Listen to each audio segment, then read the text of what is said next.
Meet Uncle Sam. He has a lot of bills to pay, almost $4 trillion worth every year.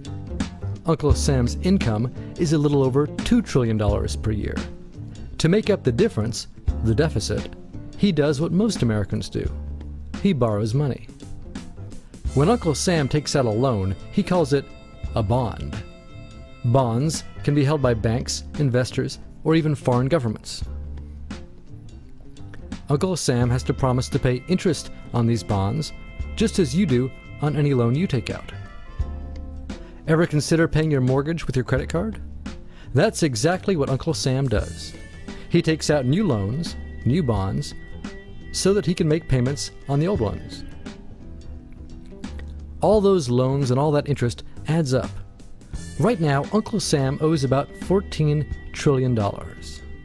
To put that in perspective, 14 trillion is about the same as the national GDP, the total value of all the goods and services produced by the entire American economy in a year. It's such a huge amount of money that Uncle Sam is starting to run out of people to borrow from, and he's having trouble just paying the interest on his loans. Historically, Uncle Sam's income has come from taxes. But every increase in taxes has been followed by an increase in spending. And anyway, in the last few years, the gap between taxes and spending has gotten so huge, it would be pretty difficult to make up the difference. So raising taxes is not a very appealing option. By the way, the majority of tax revenue comes from Social Security and individual income tax. The little yellow bits on this graph show the amount that corporate income tax contributes. Remember that the next time Uncle Sam's friends in the business community tell you that you should pay more taxes, but that they shouldn't. Anyway, Uncle Sam has one more way to make money. Just make it. He can place a phone call to the Federal Reserve, which is our central bank, and like magic, money is created and deposited in banks all around America. The problem is that the more of something there is, the less it's worth. Same goes for the US dollar. The more dollars there are, the less each one will buy. That's why commodities like gasoline, food, and gold become more expensive when Uncle Sam does his money-making magic. The commodities aren't really worth more, your money is just worth less. That's called inflation. Remember the foreign governments that lent money to Uncle Sam? When they lent money to the American government, something interesting happened. It made the US look richer and their countries look poorer. When another country looks poor and America looks rich, $1 of our money buys a lot of their money. So they can pay their workers only a few pennies a day. With such low labor costs, they can sell their products in America for lower prices than any American manufacturer can. The easiest way for American companies to compete becomes to move their factories overseas and pay their foreign workers a few pennies a day too. This causes a recession. Americans lose their jobs, stop paying taxes, and start collecting federal benefits like Medicaid and unemployment. This means that Uncle Sam has even less income and even more expenses.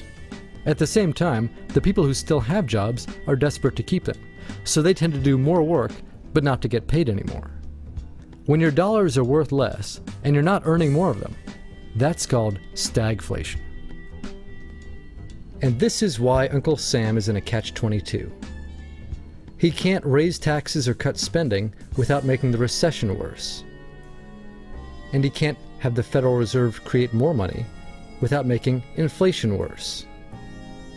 For now, he can keep borrowing money, but since he can't even pay the interest on the loans he already has, it just makes the eventual bankruptcy even worse.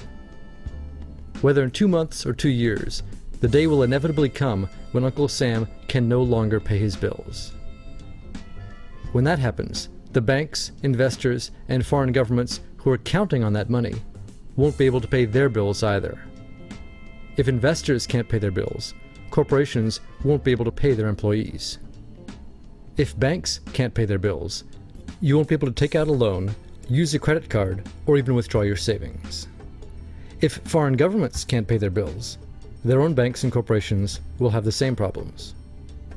That's called a global economic collapse. And it's really scary.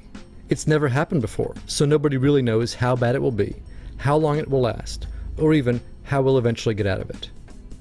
The only thing we can do is to educate ourselves, try to figure out what's actually going on, and to prepare for what may be very extraordinary circumstances.